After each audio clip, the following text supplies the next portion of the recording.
அனைவருக்கும் வணக்கம் நண்பர்களே. இன்னைக்கு நம்முடைய வீடியோவில் எதை பற்றி பார்க்க போகிறோன்னா, இந்த பதிவில் புரட்டாசி மாதத்தில் வரக்கூடிய ரொம்பவே அதிசக்தி வாய்ந்த வியாழக்கிழமையில் நம்ம செய்யக்கூடிய ஒரு பரிகாரம் என்னென்னு தான் இந்த ஒரு பதிவில் பார்க்க போகிறோம். மேலும் பார்த்தீங்கன்னா, பெருமாளை வழிபடக்கூடியவங்க ஓம் நமோ நாராயணா என்ற பதிவை கமெண்ட் பாக்ஸில் பதிவிட்டு இந்த வீடியோவை கடைசி வரைக்கும் ஸ்கிப் பண்ணாமல் பாருங்கள். இந்த வீடியோ உங்களுக்கு ரொம்பவே பயனுள்ளதாக இருக்குங்க.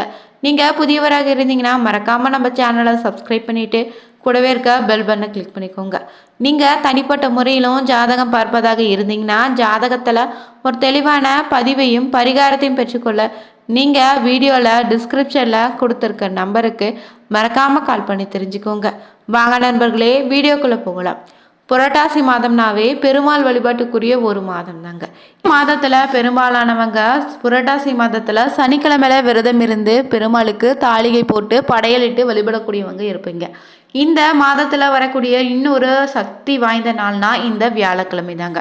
இந்த வியாழக்கிழமையில நீங்கள் எப்படி உங்கள் வீட்டு பூஜை அறையில் வழிபட்டா பெருமாளுடைய அருளை பெற முடியும்னு இந்த பதிவில் நம்ம தெரிஞ்சுக்கலாங்க.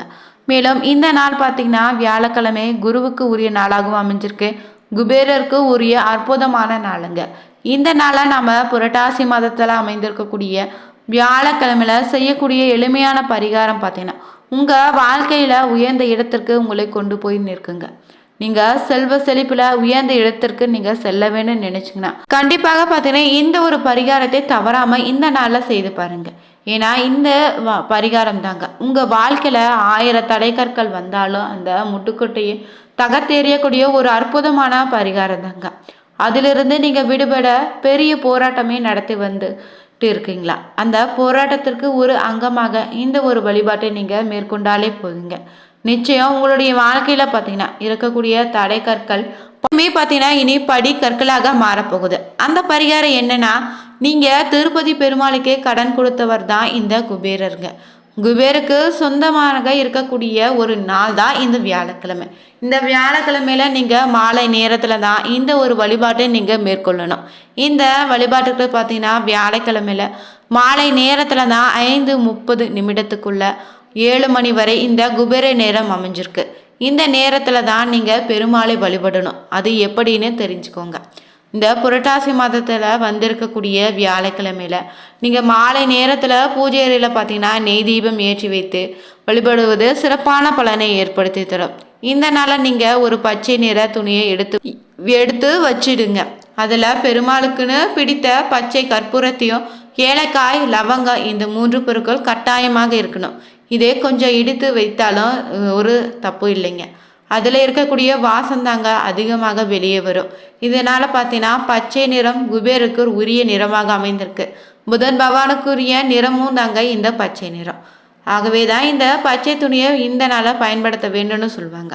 புரட்டாசி மாதத்தில் புதன் கிரகனுக்கு உரிய மாதமாக அமைந்திருப்பதால் அவருக்கு உரிய நிறத்தை பயன்படுத்துவது கூடுதல் பலனை உங்களுக்கு ஏற்படுத்தி தருங்க. இப்படி நீங்கள் தயார் செய்து வைந்த வாசம் நிறைந்த அந்த முடிச்சை தயார் பண்ணிட்டு பணம் வசியம் செய்வதற்காக தான் இந்த முடிச்சை நம்ம தயார் செய்து வச்சுருக்கோம்.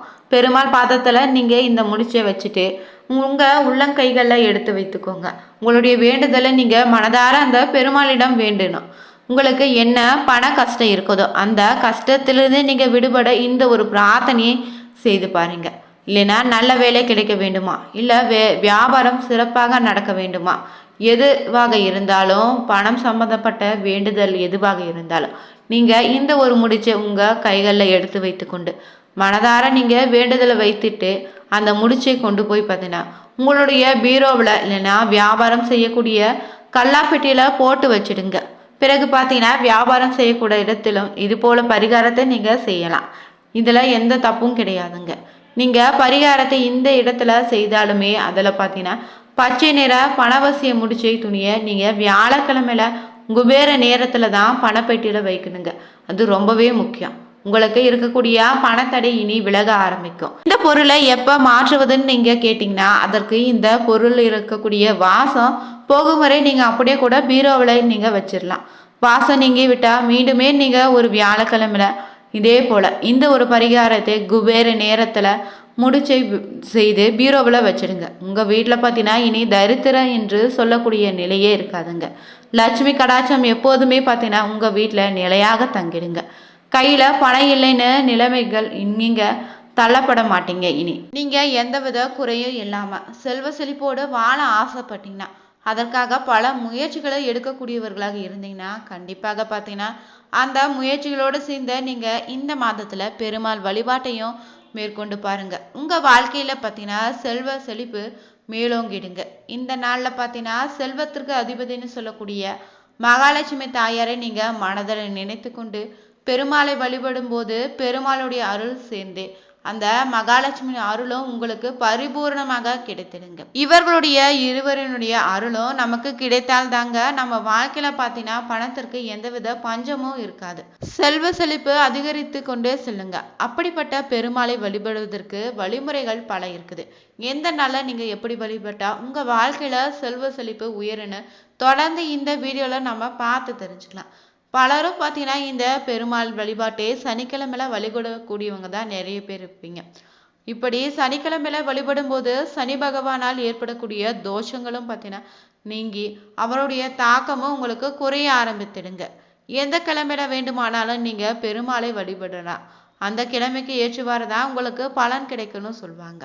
மேலும் பார்த்தீங்கன்னா நீங்கள் பெருமாளை வழிபடக்கூடியவங்களாக இருந்தீங்கன்னா நமக்கு இருக்கக்கூடிய பிரச்சனை தீர வேண்டும்னு தான் நம்ம வேண்டுதலை கோரிக்கையாக அந்த பெருமாளிடம் வைக்கிறோம்.